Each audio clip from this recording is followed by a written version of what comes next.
Allies, tilting the balance overwhelmingly on behalf of the Allies and bringing the war to a final closure. Some scholars, many scholars in fact, believe that the dual revolutions of the Russian and the American entry involve what is known in a book by a historian, Haya Holborn, as the political collapse of Europe, when modern Europe first lost complete control over its own destiny. And in that sense, Bolshevik Russia and the United States are both viewed as somewhat extra-European mechanisms, as indeed they should be, given the nature of the history of most of Europe during the course of the long 19th century. The long 19th century was above all a period of European modernization and change. And European modernization and change always introduces the themes of continuity and change.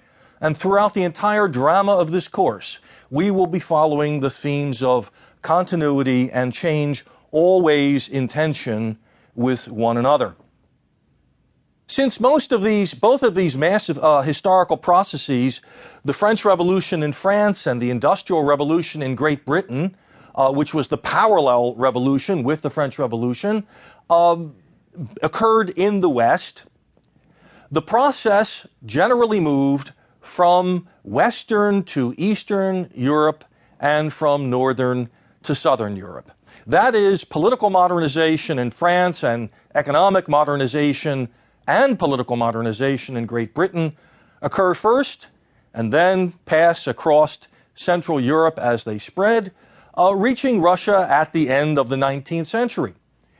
And what that also generally means is that the nations that modernized earlier and more successfully had an enormous advantage over those nations which modernized later and less successfully, because modernization in the 19th century equaled power, political power, and above all, military power as well. So there were radical gaps between those powers which modernized and those which did not, and there were equally gaps between areas within even modernizing societies, between urban areas and rural areas, between those that modernized quickly and successfully and those that did not. The modernization process was also inherently destabilizing. Modernization was an agent of change. Now, since modernization itself changed power relationships between classes and states, not only did the process begin to take on a momentum of its own inherently once it began, but because those who modernized successfully did best, and those who modernized less successfully were often humiliated and left behind, other societies were forced to enter the process of modernization, whether they wished to or whether they did not wish to.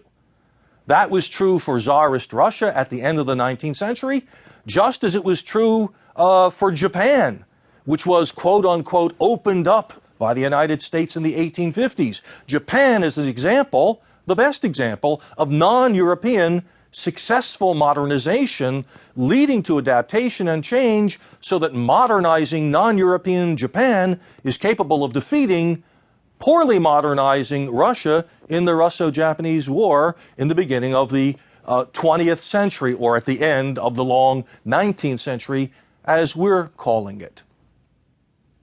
The long 19th century is also known as the heyday or the zenith of modern European history. While modernity itself is a subjective concept, leading scholars disagree both on its components and when they came to predominate, either separately or collectively.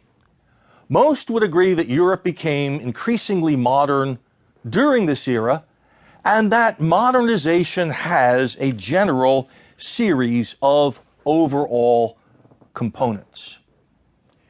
In the long run, economic modernization, which was spurred most intensely by the Industrial Revolution, which began in late